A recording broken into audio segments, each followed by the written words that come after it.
அருட்பெருஞ்சோதி அருட்பெருஞ்சோதி தனிப்பெரும் கருணை அருட்பெருஞ்சோதி. எல்லா உயிர்களும் இன்புற்று வாழ்க, வள்ளல் மலரடி வாழ்க வாழ்க. கொல்லா விரதம் குவளை எல்லாம் ஓங்குக, நல்லோர் நினைத்த நலம் பெறுக, நன்றி நினைத்த எல்லோரும் வாழ்க இசைந்து. உலக மக்களே, அறிவார்ந்த அன்பர்களே, ஆண்மநேய ஒருமைப்பாடுடைய அன்பர்களே, வல்லப்பம நமக்கு அருளிய திருவிற்பாவில் 3ஆம் திருமுறையில் 4வது பதிகம் திருவிழா வியப்பு என்ற பதிகத்தில் இருக்கின்ற பாடலுடைய விளக்கங்களை பார்த்து கொண்டிருக்கிறோம். திருவிழா வியப்பு மொத்தம் 10 பாடல்களை கொண்டது. இதுவரை 8 பாடலுடைய விளக்கங்களை நாம் பார்த்திருக்கிறோம். இன்று 9வது பாடல். இந்த 8 பாடல்கள் இதுவரைக்கும் நாம் பார்த்த பாடலுடைய விளக்கத்தினுடைய சுருக்கம். வல்லப்பமன் அவர்கள் இந்த மண்ணுலைக்கு வருவிக்க உற்று சமயங்களும் மதங்களும் மார்க்கங்களும் சார்ந்திருந்த காலகட்டங்களில் இறைவனால் ஒரு தாயின் வழியாக இந்த மண்ணுலக்கு வருவிக்க உற்று 9 ஆண்டுகள் வரையிலும் அவர் இருந்த நிலை வேறு. நமது குழந்தை இறைவன் வல்லப்பமானவர்கள் குழந்தையாக இருக்கும் பொழுது 9 ஆண்டுகள் வரையிலும் அவர் எந்த நிலையில் இருக்கிறார் என்பது அவருக்கே தெரியாது. இறைவன் வந்து ஆண்டு கொண்ட பிறகு 9வது ஆண்டே திருவுற்பாவிலே தெளிவாக வல்லப்பமானவர்கள் நமக்கு அருளியிருக்கிறார்கள். ஆண்டு 6 3ஆண்டில் ஆட்கொண்ட அருள் கடலே என்று சொல்லுவார். 6வது ஆண்டு முதல் 3வது ஆண்டிலே என்று சொல்லுவார். அப்போது 9வது ஆண்டில் இறைவன் வந்து ஆட்கொள்ளுகிறார். இறைவன் ஆட்கொண்ட பிறகு அவருடைய மறைப்பு நிலை நீங்குகிறது. அதுவரையில் தான் சாதாரணமாக தான் இந்த உலகிலே நாம் பிறந்தோம் என்ற நிலையில் இருந்து கொண்டிருந்தார். இறைவன் ஆட்கொண்ட பிறகு நாம் இறைவனால் வருவிக்க உற்றவன் என்ற நிலை மட்டும் அவருக்கு தெரிகிறது. இறைவன் வந்து அருளை கொடுக்கவில்லை, ஆட்கொண்டு விட்டு சென்று விட்டார். அதன் பிறகு திருவெற்றியூருக்கு செல்லுகிறார். திருவெற்றியூரிலே இறைவனை பார்க்க செல்லும் பொழுது பவனி வரும்போது இவர் தெருவிலே நின்று கொண்டிருக்கிறார். இவரை பார்த்து தியாகராஜ பெருமான் தெருவழியாக ஓடுகிறார். மகனிடம் பேசவில்லை. அதன் பிறகு நாரையையும் கிளிகளையும் தூது அனுப்புகிறார். எந்த பலனும் இல்லை. அடுத்த நிலை திருவிழா வியப்பு என்ற பதிகத்திலே கூறுகிறார், நான் இறைவனை பார்ப்பதற்காக ஏங்கிக் கொண்டிருந்தேன். அப்போ நான் வீட்டிலே இருக்கும் பொழுது பவனி வருகிறார், தியாகராஜ பெருமான் பவனி வருகிறார் என்று மக்கள் சொன்னார்கள். உடனே இறைவனை அந்த பவனியை பார்க்க வேண்டும் என்பதற்காக நான் புறப்படுவதற்கு முன்னாலே என் உள்ளம் என்னிடம் பிரிந்து சென்று அவர் முன்னால் நின்று கொண்டிருந்தது என்று கூறுகிறார். இதை இந்த 10 பாடல்களிலும் ஒவ்வொரு விதமாக பொருள்பட நமக்கு அருளியிருக்கிறார்கள். சமயங்களும் மதங்களும் மார்க்கங்களும் சூழ்ந்திருந்த காலகட்டங்களில் இறைவனை எப்படி வர்ணிக்கிறார்? இறைவன் திருவெற்றியூரில் இருக்கின்ற இறைவன் என்று சொல்லுகிறார், தியாகராஜ பெருமான் என்று சொல்லுவார். இறைவனை பலவிதமாக உருவகப்படுத்துவார். காரணம், அந்த காலகட்டங்களில் இந்த சமயங்களும் மதங்களும் மார்க்கங்களிலும் சொல்லப்பட்ட நெறிகளை பின்பற்றி கொண்டிருந்தவர்கள், சமயங்களையும் மதங்களையும் மார்க்கங்களையும் பின்பற்றி கொண்டிருந்தவர்கள் இறைவனை பலவிதமாக உருவகப்படுத்தினார்கள். அந்த உருவங்களுக்கு ஏற்றபடி ஆலயங்களை அமைத்தார்கள். அதற்கேற்றபடி வழிபாட்டு முறைகளை அமைத்தார்கள். அதற்கேற்றபடி மக்களை வழிபட செய்ய சொன்னார்கள், வழிபட சொன்னார்கள். மக்கள் வழிபட்டார்கள். மக்கள் எதையுமே சிந்திக்கவில்லை. பெரியவர்கள் சொல்லுகிறார்கள் என்று சொல்லி அந்த நிலையிலே இருந்து கொண்டு அவர்கள் எண்ணத்துக்கு ஏற்றபடி, கருத்துக்கு ஏற்றபடி இறைவனை வணங்கி கொண்டிருந்தார்கள். அப்போ அந்த நிலையில் இருக்கும்போது வல்லற்பெருமான் 3ஆம் திருமுறையிலே திருவிழா வியப்பிலே எப்படி இறைவனை வர்ணிக்கிறார் என்பதையும், அவருடைய நிலையையும், இவருடைய மன துயரத்தையும் எப்படியெல்லாம் கூறுகிறார் என்பதை இந்த 9வது பாடலிலே பார்க்க போகிறோம். பாடலை நன்றாக கவனியுங்கள். இந்த பாடலுடைய விளக்கம் கொடுத்த பிறகு, சமரச சுத்த சன்மார்க்கத்தை பெற்ற பிறகு, சமயங்களும் மதங்களும் மார்க்கங்களும் இல்லாத ஒரு மார்க்கம் சமய சுத்த சன்மார்க்கம். சமரச சுத்த சன்மார்க்கம் என்பது இறைவனை நேரடியாக சேரக்கூடிய மார்க்கம், இறைவனுடைய அருளை நேரடியாக பெறக்கூடிய மார்க்கம். இடையிலே எந்த விதமான தரகர்கள் இல்லை, குருமார்கள் இல்லை, புரோக்கர்கள் இல்லை, எந்த விதமான தடையும் இல்லை. நேரடியாக நம்மளை படைத்த இறைவனை நேரடியாக அடைந்து அருளை பெற முடியும் என்ற நோக்கத்தில்தான் திருவெற்பாவை நமக்கு அருளினார்கள் நமது இறைவன் வல்லற்பெருமான் அவர்கள் என்பதை இங்கே பதிவு செய்ய கடமைப்பட்டிருக்கிறேன். இப்போ இந்த பாடலை பாருங்க. 9வது பாடல் திருவிழா வியப்பு 3ஆம் திருமுறை. இறைவனை எப்படியெல்லாம் சொல்கிறாருன்னு நீங்கள் கவனிக்கணும். ஈம புறங்காட்டு, ஈம புறங்காட்டை எரியாடும் எழிலார், தில்லை இனிது அமர்வார். அதாவது அதுக்கப்புறம் பாருங்க, சேம புதல்வர் தொழும் ஒற்றை திகழும் தியாக பெருமானார். அங்கே திருவொற்றியில் இருக்கின்ற இறைவனை தியாக பெருமான் என்றுதான் சொல்வார், தியாகராஜர் என்று சொல்லுவார்கள். அப்படிப்பட்ட இறைவன் திருவொற்றியிலே இருந்து கொண்டிருக்கிறான். வாம பாவையோடு பவனி வந்தார் என்றார். அதை காண்பான் காம பறவை போல் என் மனம் கடுகி அவர் முன் சென்றதுவே. இது பாடல். இந்த பாடலுடைய பதவுரை பாருங்க, அதன் பின் தெளிவுரை. ஈம புறங்காட்டு எரியாடும் எழிலார். ஈம புறங்காடு என்பது பிணங்களை எரிக்கக்கூடிய சுடுகாடு. பிணங்களை எரிக்கக்கூடிய சுடுகாடு தான் ஈம புறங்காடு என்று சொல்லுகிறார். அப்போ பிணங்களை எரிக்கக்கூடிய சுடுகாட்டில் இருந்து கொண்டு அந்த பிணங்களில் எரித்த சாம்பலை உடம்பெல்லாம் பூசிக்கொண்டிருந்த இறைவன் எழிலா, அழகானவர். பிணங்களின் சாம்பலை பூசிக்கொண்டு அழகாக இருக்கிறார் என்று சொல்லுகிறார். ஏனென்றால் புராணங்களும் காவியங்களும் சமயங்களும் மதங்களும் மார்க்கங்களும் அப்படிதான் சொல்லிக் கொண்டிருந்தன. சுடுகாட்டில் இருக்கின்றவன் என்று சொல்லிக் கொண்டிருந்தன. அதன் நிலையில் இருக்கும்போது வள்ளற்பெருமானவர்களும் இறைவனை அப்படிதான் சொல்லுகிறார் என்பதை நீங்கள் மனதில் வைத்துக் கொள்ள வேண்டும். அதன் பிறகு சுத்த சன்மார்க்கத்தை பெற்ற பிறகு அருட்பெருஞ்சோதியை எப்படி சொல்லுகிறார் என்பதை நீங்கள் கவனிக்க வேண்டும். அப்போ சுடுகாட்டிலே பிணங்களை எரித்துக் கொண்டு அந்த சாம்பலை உடம்பெல்லாம் பூச்சிக்கொண்டிருக்கின்ற இறைவன் தில்லை இனிது அமர்வார். தில்லையிலே சிதம்பரத்திலே இனிமையாக, அதாவது இனிமையான இறைவன் தில்லையிலே இருந்து கொண்டிருக்கிறான். இது ஏன் சொல்கிறார் என்றால், ஈஸ்வர தத்துவத்தை கொண்டவர்கள் இவர்கள். சிவபெருமான், நடராஜன், மற்ற என்னென்ன பேர் வருதோ பூரா ஈஸ்வர தத்துவத்தில் இருந்து கொண்டிருந்தவர்கள். ஈஸ்வர தத்துவம் என்பது 5 தத்துவங்கள்: விந்து, நாகம், சதாக்கியம், சுத்த வித்தை, ஈஸ்வரம். இவர்கள் ஈஸ்வர தத்துவத்தை சேர்ந்தவர்கள், அருட்பெருஞ்சோதி அல்ல. அருட்பெருஞ்சோதி ஆதியும் அந்தமும் எல்லாம் தோன்றிய இறைவன். இவர்களுக்கெல்லாம் தத்துவங்களை கொடுத்து இயக்கிய இறைவன். அதோடு மட்டுமல்ல, இந்த தத்துவங்களை கொண்ட இந்த தலைவர்களை படைத்து அவர்களுக்கு ஆயுள்காலம் நிர்ணயித்து 5 பூதங்கள் இந்த தத்துவங்களை எல்லாம் பிரித்து கொடுத்தவர் அருட்பெருஞ்சோதி. ஆதியும் அந்தமெல்லாம் தோன்றியவர். சாதி மதமும் சமயமும் பொய் என ஆதியில் உணர்த்திய அருட்பெருஞ்சோதி. எல்லா பிரபஞ்சத்தின் உண்மைகளும் திருவருட்பாவில் இருக்கின்றன என்பதை நீங்கள் மனதில் கொள்ள வேண்டும். அதுக்கப்புறம் பாருங்க, இப்போ சொல்லிட்டாரா, புலவர்கள் எல்லாம் தொழும் ஒற்றியூரில் இருக்கின்ற இறைவன். கற்றவர்கள், புலவர்கள், மேன்மை உள்ளவர்கள் எல்லாம் தொழுகின்ற இறைவன் திருவொற்றியூரில் இருக்கின்ற தியாகராஜ பெருமான். அவரு வாமப்பாவையோடு உள்ளவர். வாமப்பாவை என்பது ஒரு பெண்ணை இடது பக்கமாக கொண்டவர். சிவபெருமான் பார்வதியை இடமாக கொண்டவன். அதனால் பல பெயர்களிலே அழைத்துக் கொண்டிருந்தார்கள். அவர்கள் எண்ணத்துக்கு ஏற்றபடி. இறைவன் ஒருவன் தான் என்று சொன்னால் ஒரே பெயர் தானே அழைத்துக் கொண்டிருக்க வேண்டும். ஏன் இத்தனை பெயர்கள்? நீங்கள் சிந்திக்க வேண்டும்.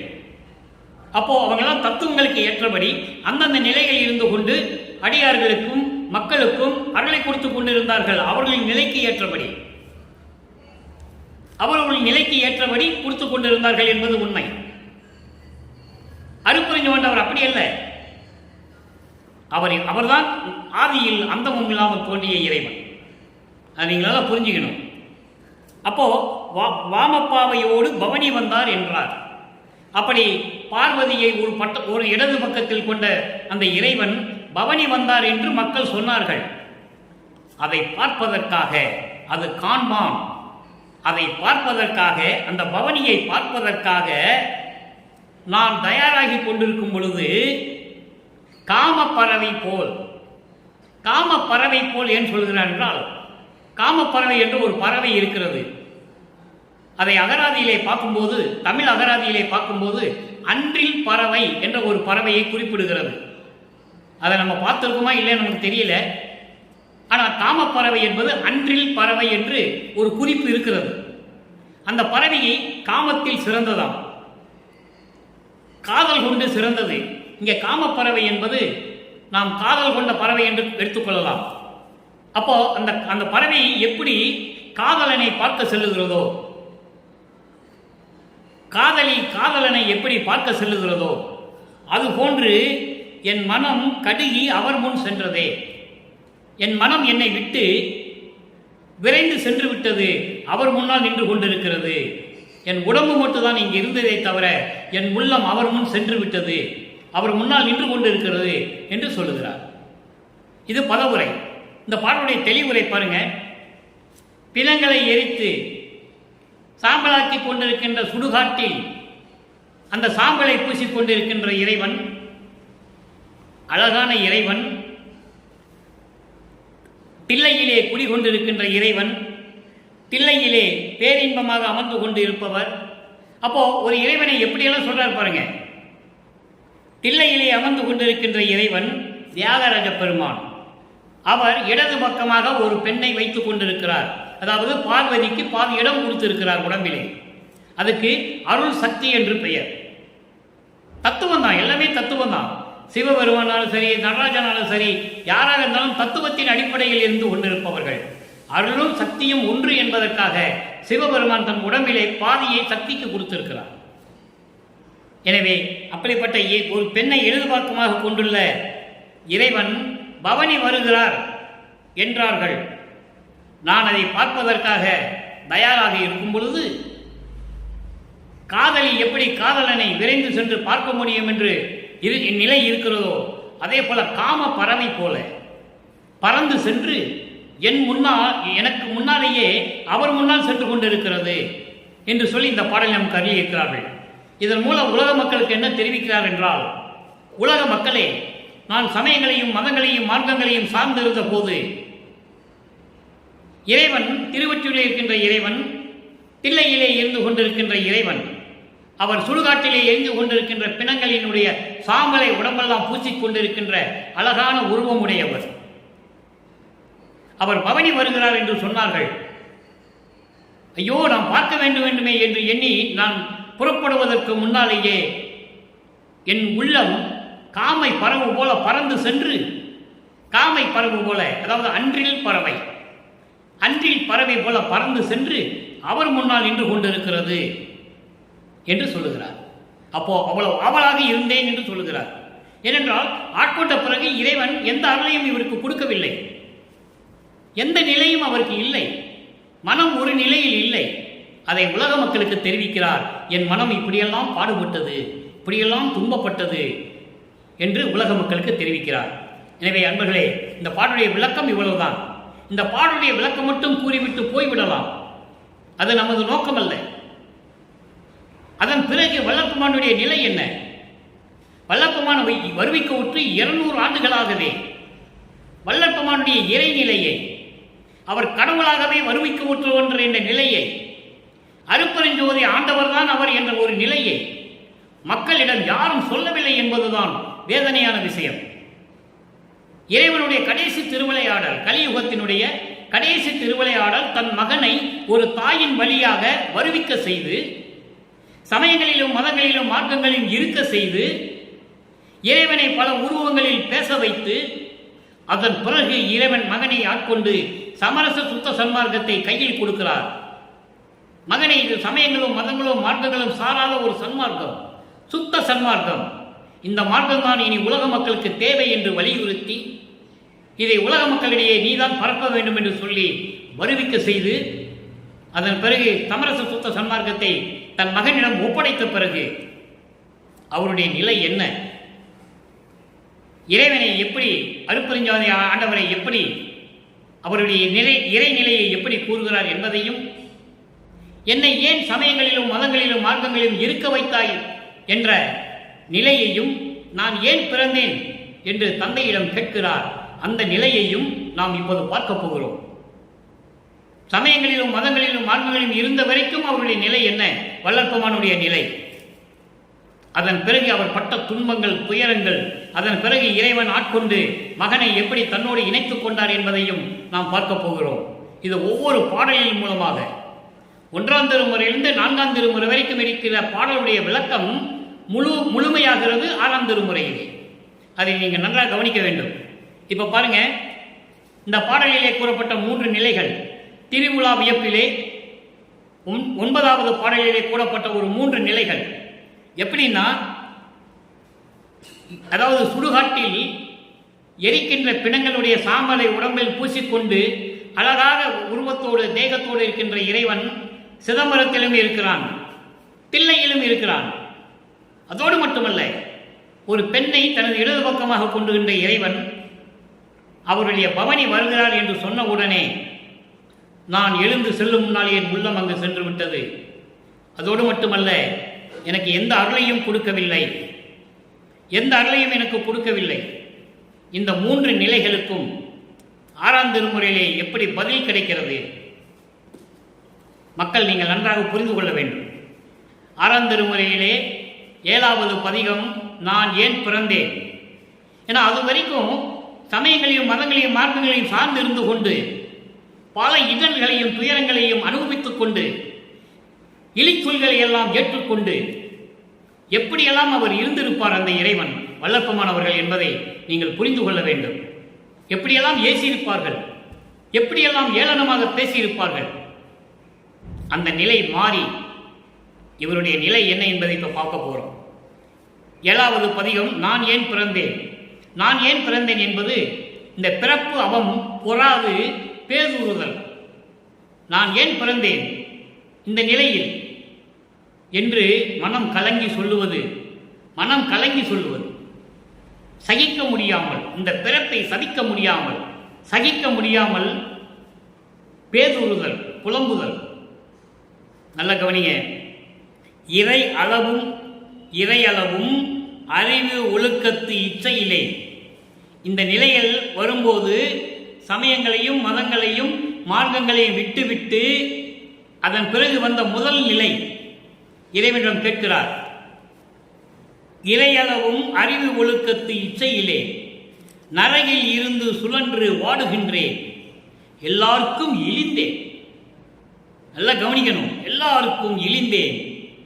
பொறையளவோ நன்மை எல்லாம் போக்கில் விட்டு தீமை புரிகின்றேன், எரிகின்ற புது நெருப்பில் கொடியே நிறையளவோ முறையளவோ நிலையளவும் தவிர்ந்த நெடுஞ்சால நெஞ்சகத்தேன், நீலவிடம் போல்வேன், கரையளவா உலகிடை நான் ஏன் பிறந்தேன். கேட்கிறாரு, அப்பா கிட்ட கேட்கிறாரு, அருட்பெருஞ்சோதிகிட்ட, நான் ஏன் பிறந்தேன், நினது கருத்து அறியேன், கருணை நடம் காட்டுகின்ற குருவே. காரணம் ஏன் கேட்கிறார் என்றால், ஒரு தாய் வயிற்றிலே கருவறையிலே இருக்கும்போது கருவறை இருட்டாக இருக்கின்றதே என்று நினைக்கும் போது மகனுக்கு அருட்பெருஞ்சாண்டவர் கருவறையிலே சென்று ஒளி காட்டுகிறார். தனக்கு பசி என்று சொல்லும் பொழுது தன் மகனுக்கு அருளமுதம் கொடுக்கிறார். உடம்பு புழுக்கமாக இருக்கிறதே, காற்றே வரவில்லையே என்று சொல்லும்போது அமுத காற்று வீசுகிறார். அதன் பிறகு மகனை இறைவன் பார்க்கவில்லை. அதன் பிறகு அந்த தாயின் வழியாக அந்த மண்ணுக்கு வந்தது போது வாழ்த்து வரவேற்கிறார்கள். யாரு? பிரம்மன், திருமால் போன்ற பதத்தலைவர்களும் மாணவர்களும் மலர் தூவி வரவேற்கிறார்கள். அருட்பாவிலே பாடல்களிலே உண்டு. எப்படி எங்களை எல்லாம் ஆளப்போகின்ற அருள் கடலே, வாருங்கள் வாருங்கள் என்று வாழ்த்தி வணங்குகிறார்கள் வல்லற்பெருமானை, குழந்தை இறைவனை. வல்லற்பெருமான் என்று இப்போ மக்களால் சூட்டப்பட்ட பெயர் திருப்பிரகாச வள்ளலார். ஆனால் இறைவன் தன் மகனுக்கு விண்ணுலகத்தில் இட்ட பெயர் செல்வப்பிள்ளை. ராமையா பிள்ளை அவர்களும் சின்னையம்மன் வைத்த பிள்ளை ராமலிங்க பிள்ளை. நல்லா கவனிச்சுக்கிட்டே வரணும் நீங்க. அப்போ இந்த வல்லற்பெருமான்கள் வந்தவொடனே எல்லாம் வாழ்த்துறாங்க. அப்போ அருளை கொடுத்துட்டு போறாரு. ஆனால் அது மறைப்பு நிலையில் இருந்து விட்டது. 9வது ஆண்டில் ஆட்கொண்ட பிறகு அவர் பட்ட துன்பங்களையும் துயரங்களையும் இங்கு சொல்லுகிறார். எப்படி? இறையளவுனா சிறிதளவு கூட, கொஞ்சம் கூட அறிவு ஒழுக்கத்து இச்சையிலே. நான் அறிவு ஒழுக்கத்தில் இல்லை. காரணம், சமயங்களும் மதங்களும் மார்க்கங்களும் சூழ்ந்திருந்தது. எனக்கு அறிவு ஒழுக்கம் தெரியவில்லை. அறிவு ஒழுக்கத்தில் நான் இல்லை, விருப்பமில்லாமல் இருந்தேன். நரகில் இருந்து சுழன்று வாடுகின்றோர் எல்லோருக்கும் எழுந்தேன். நரகில் இருந்து சுழன்று வாடுகின்றோர், சமயங்களையும் மதங்களையும் மார்க்கங்களையும் பற்றி கொண்டு துன்பங்களையும் துயரங்களையும் அனுபவித்துக் கொண்டிருக்கின்றவர்களுடைய நிலையை விட மோசமான நிலையில் இருந்தேன். எல்லாருக்கும் இழிந்தேன். எல்லாரையும் விட நான் கீழ்நிலையில் இருந்து கொண்டிருந்தேன். பொறை அளவோ பொறை என்பது அடக்கம், சாந்தம். அப்படி அடக்கமும் நன்மையும் எல்லாம் போக்கில் விட்டுவிட்டு நல்லவைகளையும் அடக்கத்தையும் எல்லாத்தையும் அதன் போக்கிலே விட்டுவிட்டு தீமை புரிகின்றேன். தீய செயல்களை செய்து கொண்டிருந்தேன். எரிகின்ற புது நெருப்பில் கொடியேன். அதனை எரிகின்ற புது நெருப்புன்றாரு. நெருப்புனா எரிஞ்சுக்கிட்டு தான் இருக்கும். எரிகின்ற புது நெருப்புனா என்ன? எரிகின்ற புது நெருப்பில் கொடியே தீ பிளம்பு மாதிரி எரிஞ்சுக்கிட்டு இருக்குங்க. நெருப்பு என்றது தீ பிளம்பு அணைஞ்சா கூட நெருப்பு இருக்கும். ஆனால் இது தீ பிளம்பு கொழுந்து விட்டு எரிகின்ற அந்த நெருப்பு போல இருந்து கொண்டிருக்கிறேன். நிறை அளவுனா என்ன? பூரணமான நிலை. பூரணமான நிலை என்றால் சுத்த சிவ அனுபவம். சுத்த சிவ அனுபவம் நீதி, அதான் முறை அளவு, நீதி, நேர்மை. அதுவும் இல்லாமல் நிலை அளவும் என்பது அழியா தன்மை உடைய நிலை. இப்படி 3 நிலைகளும் இல்லாத என்னன்னே தெரியாது எனக்கு. சுத்த சிவானந்தம்னா என்னன்னு தெரியாது, நீதி என்னன்னு தெரியாது. அதோடு மட்டுமல்ல, அழியா தன்மை எப்படி அழியாமல் இருக்கிறது, எப்படி மரணத்தை தவிர்ப்பது என்ற நிலை கூட எனக்கு தெரியாது. இல்லாத நெடும் சால நெஞ்சகத்தேன். இதெல்லாம் என் உள்ளத்தில் இல்லாது, இதெல்லாம் உள்ளத்தில் இல்லாது பெரிய முறையற்ற நெஞ்சகன். தீய எண்ணங்களையும் தீய செயல்களையும் மனதில் நினைத்து கொண்டிருந்தேன். எப்போ? சமயங்களையும் மதங்களையும் மார்க்கங்களையும் சார்ந்திருந்த போது. நீலவிடம் போல்வேன். நீலவிடம் என்பது கொடிய விஷம். கொடிய விஷம், அதான் நீலவிடம். நீலவிடம்னா கொடிய விஷம் போல் இருந்தேன். கரையளவா உலகிடை நான் ஏன் பிறந்தேன்? இந்த குற்றமில்லாத உலகில், இந்த பெரிய பரந்த உலகில் நான் ஏன் பிறந்தேன்? பதில் சொல். பிற இவரை பார்த்தா தியாகராஜ பெருமை ஓடாம என்ன செய்வோம்? ரோட்ல கருவில் இருக்கும் போதே கேட்ட கேள்விகளுக்கு பதில் சொல்ல முடியவில்லை. கருவில் இருக்கும் போதே தந்தையிடம் கேட்ட கேள்விகளுக்கு பதில் சொல்ல முடியவில்லை. அருட்பெருஞ்சோதி கேட்ட கேள்விகளுக்கு, இவர் கேட்ட கேள்விகளுக்கு அருட்பெருஞ்சோதி ஆண்டவர் பதில் சொல்ல முடியவில்லை. அவருக்கே பதில் சொல்ல முடியவில்லை என்றால் தியாகராஜ பெருமானால் எப்படி பதில் சொல்ல முடியும்? அதனால் நான் இவரை தெருவிலே பார்த்தவுடனே ஐயோ இங்கே நின்று கொண்டிருக்கிறான் என்று சொல்லி தெருவழியாக ஓடுகிறார் தியாகராஜ பெருமானார். அதுக்கு ஒரு பதிகத்திலே 10 பாடல்கள் உண்டு. என்னை திரும்பி பார்க்காமல் ஓடுகிறார், அவர் ஓட்டத்தை என்னால் பிடிக்க ஒண்ணாதே. 10 பாடல்கள் இருக்கிறது 3ஆம் திருமுறையிலே. அப்போ அந்த நிலையில் இருக்கும்போது நான் ஏன் பிறந்தேன்? நான் ஏன் பிறந்தேன்? என்னை ஏன் வருவிக்க செய்தார்? நினது திருவுளம் கருத்தறியே. உன் உள்ளத்தில் என்ன இருக்குது எனக்கு தெரியல, என்ன செய்ய போறாய் என்று கூட தெரியல. கருணை நடம் காட்டுகின்ற குருவே, சத்தியஞான சபையிலே இருந்து கொண்டு அருள் நடனம் செய்து கொண்டு அருளாட்சி புரிந்து கொண்டிருக்கின்ற எனது குரு அருட்பெருஞ்சோதி ஆண்டவரை என்று சொல்லி இந்த பாடலை நாம் தள்ளியிருக்கிறார்கள். அப்போ திருவிழா வியப்பு 4வது பாடலுக்கும் இந்த பாடலுக்கும் எவ்வளவு வித்தியாசம், வேறுபாடுகள் இருப்பதை நீங்கள் புரிந்திருப்பீர்கள் என்று நான் நம்புகிறேன். அடுத்து 10வது பதிகம் அடியார் பேரு. அங்கேயும் 9வது பாடல். திருவிழா வியப்பினுடைய 9வது பாடலுக்கு 6ஆம் திருமுறையிலே 10வது பதிகத்திலே அடியார் பேர் என்ற பதிகத்திலே 9வது பாடலில் பூரண விளக்கம் இருக்கிறது. பொது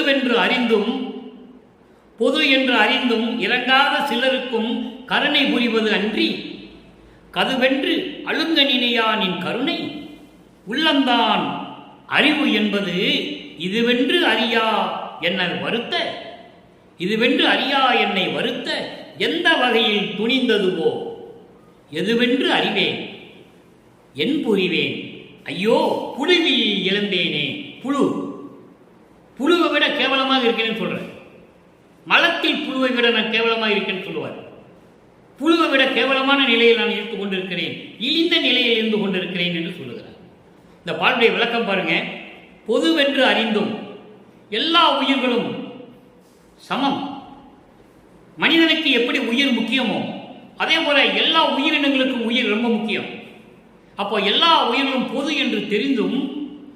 என்று தெரிந்தும் இறங்காத சிலருக்கும், இறங்காத சிலர், இறக்கப்படாத, கருணை காட்டாத, தயவு காட்டாத சிலருக்கும் நீ கருணை தந்தாய்.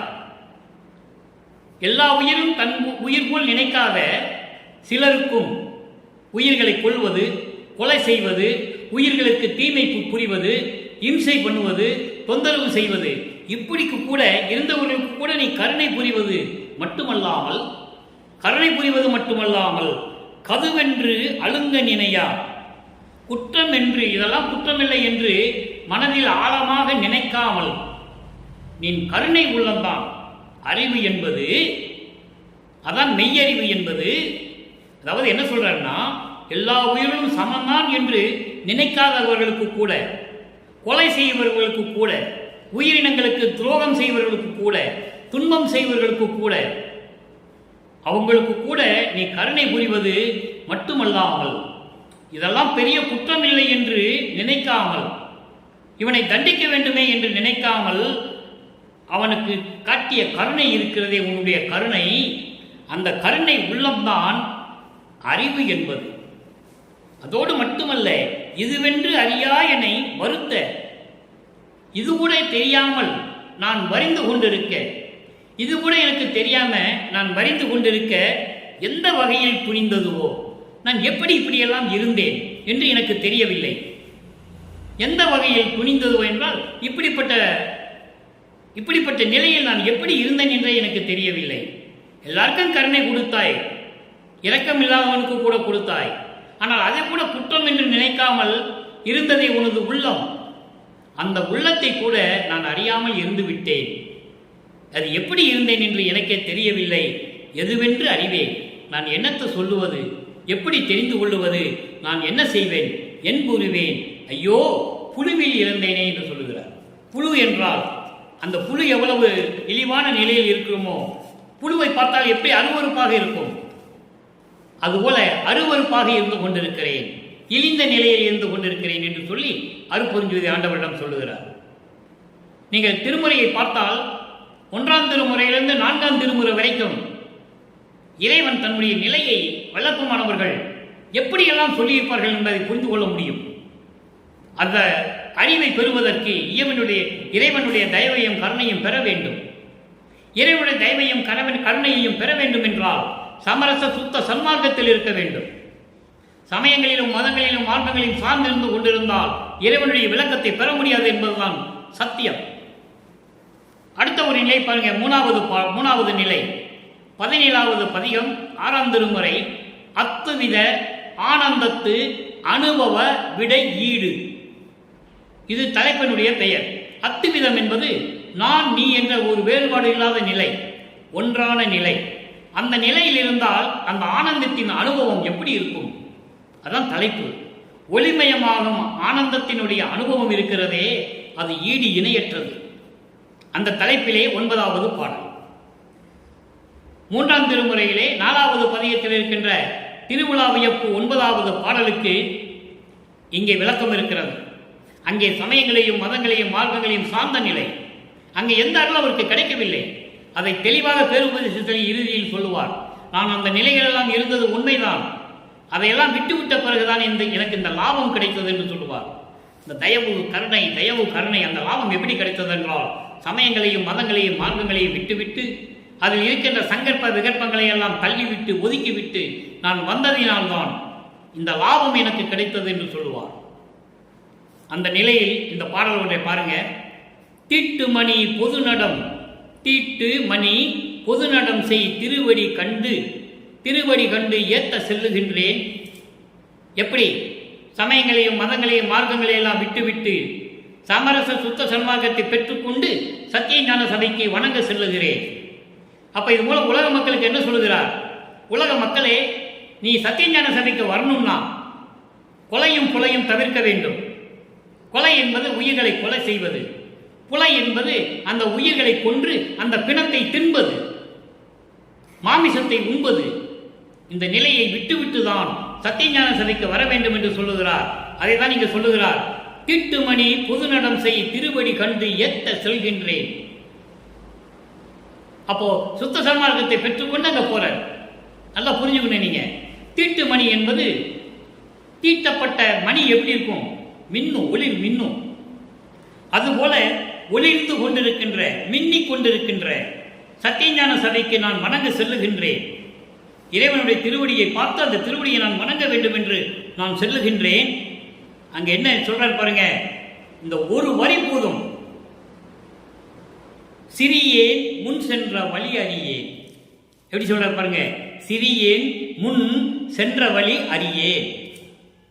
நீ இந்த மண்ணிலே எனக்கு வருவிக்க உற்று, ஒரு தாயின் வழியாக இந்த மண்ணுக்கு என்னை வருவிக்க உற்று, என்னை ஆட்கொள்ளுகிற வரையில், சமரச சுத்த சன்மார்க்கத்தை கொடுக்கின்ற வரையில் நான் சமயங்களையும் மதங்களையும் மார்க்கங்களையும் சொல்லப்பட்ட நெறிமுறைகளை பின்பற்றி கொண்டு அந்த வழி நான் நடந்து கொண்டிருந்தேன். சுத்த சன்மார்க்கம் எனக்கு தெரியாது. முன் சென்ற வழி அறியே, நான் அந்த எந்த வழியில் சென்று கொண்டிருந்தேன் என்று எனக்கே தெரியாது. காட்டு வழி கிடைத்திடுமோ, நாட்டு வழி தருமோ. காட்டு வழி என்பது மாயைகளையும் மயக்கங்களையும் உடைய இந்த உலக ஆசைகளை, உலக விடயங்களை, மண்ணாசை, பெண்ணாசை, பொன்னாசை, இந்த ஆசைகள் எல்லாம் என்னை வந்து சேர்ந்துருமோ, மாயைகளும் மயக்கங்களும் என்னை பற்றி கொள்ளுமோ, அல்லது நாட்டு வழி தருமோ. நாட்டு வழி என்பது சுத்த சிவராஜ்யத்தை பெறுவது. சுத்த சிவராஜ்யத்தை பெறுவதென்றால் சுத்த சன்மார்க்கத்தை பெற்றுக்கொண்டு அதன் வழிகளில் நடப்பது. அதான் சுத்த சிவராஜ்யம், அதான் நாட்டு வழி என்று சொல்லுகிறார். ஆக அது வந்து தருமா? அது மட்டுமல்ல, கால் இழைப்பு கண்டிடுமோ. கால் இழைப்பு கண்டிடுமோ அப்படின்னா என்ன அர்த்தம்? கால் சோர்ந்து போகுமா? இல்லை, பிரமண தேகம் கிடைக்குமா? கால் என்றால் வேகாக்கால். வேகாக்கால் கிடைத்திடுமா? அது இழைப்பு கண்டிடுமா? அது கிடைக்காம போகுமா? பிரமண தேகம் கிடைக்காம போகுமா? அதோடு மட்டுமல்ல, காணாதோ கழிப்பான். பேரின்பத்தை காண முடியுமா? பேரின்பத்தை பெற முடியுமா? இதுக்கு தான் அவர் சத்தியஞானனுக்கு போறாரு. சமயங்களையும் மதங்களையும் மார்க்கங்களையும் விட்டுவிட்டு அங்கே இறைவன்கிட்ட போய் கேட்கிறார். இதெல்லாம் நீ விட்டுட்டு வர சொன்ன, விட்டுட்டு வந்துட்டேன், அப்போ இதெல்லாம் எனக்கு கிடைக்குமா? முன்னால் நான் சென்ற வழியெல்லாம் எனக்கு தெரியாது, அதை விட்டுரு. எனக்கு இந்த மாதிரி நிலைகள், மாயைகளும் மயக்கங்களும் உலக விடயங்களும் இல்லாத ஒரு நிலை கிடைக்குமா? சுத்த சிவராஜ்யம் எனக்கு கிடைக்குமா? புருவன தேகம் எனக்கு கிடைக்குமா? அதோடு மட்டுமல்ல, இந்த பேரின்பத்தை என்னால் காண முடியுமா? மேட்டினிடை விடுத்துடுமோ. மேட்டின் மேடு என்பது சுத்த சன்மார்க்கத்துடைய நிலை. சரியை கிரிய யோகம் ஞானம் என்ற 16வது நிலையில் இருப்பது. நான் ஏற்கனவே பல பாடல்களிலே விளக்கம் சொல்லியிருக்கிறேன். சரியை கிரிய யோகம் என்ற 12 நிலைகள் சமயங்களையும் மதங்களையும் மார்க்கங்களையும் சார்ந்தது. 13வது நிலையிலிருந்து தான் தொடங்குகிறது சுத்த சன்மார்க்கம். ஞான சரியை, ஞான கிரியை, ஞானத்தில் யோகம், ஞானத்தில் ஞானம். இந்த 16வது நிலை எனக்கு கிடைக்குமா? பள்ளத்தை விடுமோ, இல்லை அந்த நிலை எனக்கு கிடைக்காமல் கீழே இருந்துருவேனா? இந்த சமயங்களையும் மதங்களையும் மார்க்கங்களையும் பற்றி கொண்டு அந்த பள்ளத்தில் நான் இருந்துருவேனா என்று சொல்லுகிறார். இதைத்தான் ஞான சரியிலே ஒரு வழியிலே சொல்லுவார். உடைந்த சமய கூலி நின்று எழுந்து உணர்மின் அழியாவூர் நெறியாம் சன்மார்க்க திருநெறி பெற்று வந்தே. உடைந்த சமயப்புலி என்று சொல்லுகிறார், சாக்கடை என்று சொல்லுகிறார். அதில் விழுந்துட்டேன், அதை வெளியே வந்து உணர்ந்துட்டேன். உடைந்த சமயப்புலி நின்று உணர்ந்து எழுமின் அழியாத சுத்த சன்மார்க்கம் எனக்கு கிடைக்குமா என்று கேட்பார் ஞான சரியிலே. வெறித்த சமயப்புலியில் விளைந்தேன், தன்னை விழாத வகை மறித்து ஒரு பேரறிவளித்த வள்ளல் கொடி என்று சொல்லுவார். இது கொடிப்பாட்டில் வரும், சிற்சக்தி வணக்கத்தில் வரும். நான் அதை போய் விழ நினைச்சேன், ஆனால் என்னை தடுத்து தூக்கி நிறுத்தி சன்மார்க்கத்தை கொடுத்துட்டேன் என்று சொல்லுவார். அந்த நிலையை இங்கே சொல்லுவார். பள்ளத்தை விடுமோ, விவேக என்னும் துணை உருமோ, மெய் அறிவு விளக்கம் எனக்கு கிடைக்குமா? வேடர் பயம் வருமோ. வேடர்னா உலகியல் விளக்க, வேடர்கள்னா தீயவர்கள், திருடர்கள், அந்த பயம் எனக்கு இருக்குமான்னு சொல்லலாம். அதை அப்படி அல்ல, இது சுத்த சன்மார்க்க விளக்கம். வேடர்கள் என்பது காமம், குரோதம், லோகம், மோகம், மதம், ஆச்சரியம். இந்த 6 துரிசுகள் உண்டு பிண்டங்களுக்கு, ஜீவர்களுக்கு. இந்த 6ம் என்னை விட்டு போய்விடுமா? பயம் வருமோ, வேடர் பயம் வருமோ, அதெல்லாம் வந்து என்ன பயமுறுத்துமோ? மகாதேவ மலையிலே சொல்லுவார், 87வது பாடலிலே கடைசி வரியிலே சொல்லுவார், இதெல்லாம் இந்த காமம், குரோதம், லோகம், மோகம், மதம், ஆச்சரியம், இவைகள் எல்லாம் நான் ஒரு தாயின் கருவறையிலே இருக்கும்போது உள்ளே வந்து என்னை எப்படியெல்லாம் பயமுறுத்தின தெரியுமா என்று கேட்பார். மகாதேவ மலையிலே கேட்பார். அதான் இங்க சொல்லுகிறாரு, வேடர் பயம் உருமோ, அப்படிப்பட்ட அந்த 6 தூய்சுகளும் என்னை வந்து பயங்காட்டுமோ, ஈட்டு திருவடி சமூகம் காணவும், ஈட்டு திருவடி சமூகம் காணவும், ஈட்டும் திருவடி என்பது அருள் வல்லமை உடைய உனது திருவடிகளை காணவும் நேர்ந்திடுமோ, வழி கிடைக்குமா? எப்படியோ திருவுளம்தான், எது இருந்தாலும் உன்னுடைய திருவுளம்தான், உன்னுடைய திருவருள் செயல்தான், உன்னுடைய திருவருள் தான். எப்படி இருந்தாலும் உன் திருவருள் உள்ளம்தான். ஏதும் அறிந்திலேனே, என்னால் எதையும் பார்த்து முடியவில்லையே, அறிந்து கொள்ள முடியவில்லையே என்று தந்தையிடம் மறுபொஞ்ச ஆண்டவிடம் கேட்கிறார். என் பின்பே இறுதியாக ஒரே ஒரு விளக்கம். 112வது பதிகம் மெய் அருள் வியப்பு. சமயங்களையும் மதங்களையும் மார்க்கங்களையும் பற்றி கொண்டிருந்த காலத்தில் 3ஆம் திருமுறையிலே இருக்கின்ற திருவிழா வியப்பில் இருக்கின்ற 9வது பாடலுக்கு 6ஆம் திருமுறையிலே சமரச சுத்த சன்மார்க்கத்தை பெற்ற பிறகு, இறைவனிடமிருந்து எல்லா அருளை பெற்ற பிறகு மெய் அருள் வியப்பு என்ற பாடலிலே, என்ற பதிகத்திலே 9வது பாடல். அங்கே திருவிழா வியப்பு, இங்கே மெய் அருள் வியப்பு. நீங்க நல்லா புரிஞ்சுக்கணும். இங்கே எப்படி அருப்பெருஞ்சோதி ஆண்டவர் ஆனார் வள்ளல் பெருமான்? அவர் இறைவன், இறைவனாகவே வருவிக்க உற்றவர், இறைவனால் இறைவனாகவே வருவிக்க உற்றவர். மறைப்பு நிலை இருந்தது. சமயங்களிலும் மதங்களிலும் மார்க்கங்களிலும் தன் மகனை ஈடுபட செய்து, அதன் பிறகு அதே மக்களிடம் இதெல்லாம் பொய் என்று சொல்ல வைத்து, அதன் பிறகு சமரச சுத்த சன்மார்க்கத்தை கொடுத்து இறைவனாக்குகிறார் தன் மகனை. விளக்கம் பாருங்க. என்னை ஆண்ட வண்ணம் எண்ணில் உள்ளம் உருகுதே, என்னை விழுங்கி எங்கும் இன்ப வெள்ளம் பெருகுதே, உண்ண உண்ண மனமும் உயிரும் உடம்பும் இனிக்குதே, உன்னோடு என்னை வேறு என்று எண்ணில் மிகவும் பணிக்குதே. இது பாடல் 4 வரிதான். பிரபஞ்சத்தின் உண்மையை அப்படியே சொல்லிட்டாருங்க. அவர் யாருன்னு சொல்லிட்டாரு, இறைவனை யாருன்னு சொல்லிட்டாருங்க. நல்லா கவனிங்க. என்னை ஆண்ட வண்ணம் எண்ணில் உள்ளம் உருகுதே. என்னை நீ ஆட்கொண்ட விதம் இருக்கிறதே, எப்படி? கருவறையிலிருந்து தொடங்குகிறார். கருவறையிலே என்னை வந்து பார்த்தது, பெண் சிதம்பரத்திலே சிதம்பர ரகசியம் காட்டியது, 9வது ஆண்டிலே ஆட்கொண்டது. அதன் பிறகு படிப்படியாக 8 ஆண்டுகளுக்கு ஒரு முறை எனக்கு எப்படியெல்லாம் அருளை கொடுத்தார் என்று எண்ணும்போது, என்னை ஆண்ட வண்ணம் எண்ணில் உள்ளம் உருகுதே. எப்படியெல்லாம் என்னை ஆட்கொண்டாய் என்று நினைக்கும் போது என் உள்ளம் உருகுது. அப்போ படிப்படியாக தன் மகனை உருவாக்குகிறார். படிப்படியாக அருளை கொடுத்து இந்த உலகத்துக்கு உயர்த்தி காட்டுகிறார். என்னை விழுங்கி எங்கும் இன்ப வெள்ளம் பெருகுதே. என்னுடன் கலந்து கொண்டது.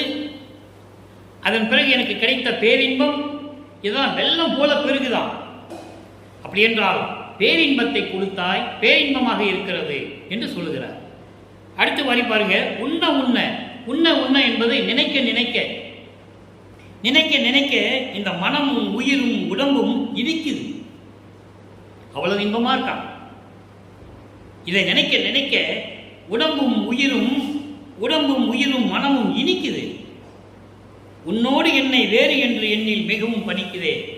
நீ வேறு நான் வேறு என்று நினைக்கும் போதே கண்களில் நீர் பெருகுகிறது. எவ்வளவு அருமையா சொல்றாரு பாருங்க. உன்னோடு என்னை வேறு என்று எண்ணில், நீயும் நானும் வேறு என்று நினைக்கும் போது, அப்படி என்றால் நீயும் நானும் ஒன்று என்று அர்த்தம்.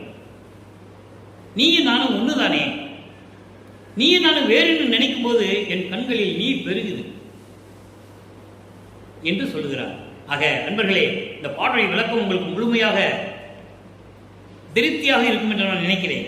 காரணம், திருவிழா வியப்பிலே சமயங்களும் மதங்களும் மார்க்கங்களும் பற்றி கொண்டிருந்த காலகட்டங்களில் எப்படி நமது இறைவன் வளர்ப்பமான் இருந்தார், அதன் பிறகு எவ்வளவு துன்பங்களை அனுபவித்தார் இறைவனை பார்க்க வேண்டும் என்று, அதன் பிறகு சமரச சுத்த சன்மார்க்கத்தை பெற்ற பிறகு தந்தையிடமே கேட்கிறார், நான் ஏன் இந்த மண்ணுலகில் பிறந்தேன் என்று கேட்கிறார். அந்த நிலையையும் பார்த்து விட்டோம். அதன் பிறகு அவரிடம் இந்த பெற்ற அருளையும் பார்த்து விட்டோம். ஆக 1ஆம் திருமுறையிலிருந்து 4ஆம் திருமுறை வரைக்கும் இருந்த நிலைகள், சமயங்களும் மதங்களும் மார்க்கங்களும் சூழ்ந்திருந்த நிலையில் நமது இறைவன் வல்லற்பமானவர்களும் அதை பற்றி கொண்டிருந்தார் என்பது உண்மை. அதன் பிறகு இதெல்லாம் வேண்டாம், இதெல்லாம் பொய், தேவையில்லை என்று சொன்னதும் உண்மை. அங்கே திருநீர் பூச வேண்டும் என்று சொன்னதும் உண்மை. இங்கே பூச வேண்டாம் என்பது உண்மை. நமச்சிவாயம் சிவாயனம் என்று நீரிடு சொன்னது உண்மை. அருப்பெருஞ்சோதி ஆண்டவர் என்று நீரிடாதே என்று சொல்லுவார். அருப்பெருஞ்சோதி ஆண்டவர் வந்த சங்கற்ப விகற்பங்கள் இல்லை. திருநீர் பூசுவதும் குங்குமம் போட்டு வைப்பதும் சந்தனம் போட்டு வைப்பதும் சமயங்களை குறிப்பது, மதங்களை குறிப்பது, மார்க்கங்களை குறிப்பது, இறைவனை குறிப்பது அல்ல. அது வெளிப்புற தோற்றம். நெத்தியில குங்குமம் போட்டோ திருநீரோ சந்தனம் போட்டு வச்சது ஓ பக்தியானவங்க கொடுக்குது, மற்றவங்களுக்கு காட்டுவதற்காக. மற்றவர்களுக்கு இவன் கோயிலுக்கு போயிட்டு வந்திருக்கான், சாமி கும்பிட்டுருக்கான், காட்டுவதற்காக அது நடந்தது. இறைவனுக்கு அது உகந்ததல்ல என்பதை திருவருட்பாவிலே வல்லபெருமானவர்கள் தெளிவாக கூறியிருக்கிறார்கள் என்பதை கூறி இன்றைய பாடலை நான் முடிவு செய்ய விளக்கம் நிறைவடைந்து விட்டது, முடித்துக் கொள்ளலாம் என்று நான் கருதுகிறேன். எனவே அன்பர்களே, அப்படிப்பட்ட இறைவன் வள்ளல் பெருமான் அவர்தான் அருட்பெருஞ்சோதி ஆண்டவர். திருவிளையாடல் மகனும் தந்தையுமா வந்து திருவிளையாடல் செய்கிறாங்க. அதை மக்களிடம் சொல்லவில்லை. 700 ஆண்டுகளாக யாரும் சொல்லவில்லை. இறைவனுடைய கடைசி திருவிளையாடல் செய்து மீண்டும் தன் மகனை தன்னோடு இணைத்து அருட்பெருஞ்சோதி ஆக்கிவிட்டார். அருட்பெருஞ்சோதி ஆகிவிட்டார் வள்ளல் பெருமான். இவனே அவன் என்று சொல்லுவார். நான் அருட்பெருஞ்சோதி ஆண்டவர் ஆகிவிட்டேன் என்று சொல்லுவார். நானும் அவனும் ஒன்றுதான் என்று சொல்லுவார். அதனால்தான் நீ என்னை தனியாக வணங்க தேவையில்லை என்று சொன்னார். அந்த சூட்சமத்தை நீங்க புரிஞ்சுக்கணும். என்ன வணங்காதீங்க, அருட்பெருஞ்சோதி ஆண்டவரை வணங்கன்னு சொன்னதுக்கு சூட்சமம் என்ன? நான் தான் அருட்பெருஞ்சோதி ஆண்டவர், நான் தான் அவன், அவன் தான் நான். ஆக அருட்பெருஞ்சோதி சொன்னாலே என்ன வணங்குதான் அர்த்தம் என்று பொருள். எனவே அப்படிப்பட்ட இறைவனை வணங்கி சைவ நெறியில் இருந்து கொண்டு மாமிச உணவுகளை எடுத்துக்கொள்ளாமல் சைவ உணவுகளையே மேற்கொண்டு இறைவனை வணங்கி அருட்பெருஞ்சோதி அருட்பெருஞ்சோதி தனிப்பெருங்கனை அருட்பெருஞ்சோதி என்ற மகா மந்திரத்தை உச்சரித்து நீங்கள் இறைவனுடைய அருளையும் செல்வங்களை எல்லாம் பெற்றுக்கொண்டு இந்த வையகத்திலே நோயற்ற வாழ்வை நீங்கள் வாழ இறைவனோட தயவோடையும் கருணையோடையும் வேண்டி இந்த வள்ளலார் ஒளியான் விடைபெறுகிறேன். மீண்டும் நாளை சந்திப்போம். நன்றி, வணக்கம். அருட்பெருஞ்சோதி அருட்பெருஞ்சோதி தனிப்பெரும் கருணை அருட்பெருஞ்சோதி.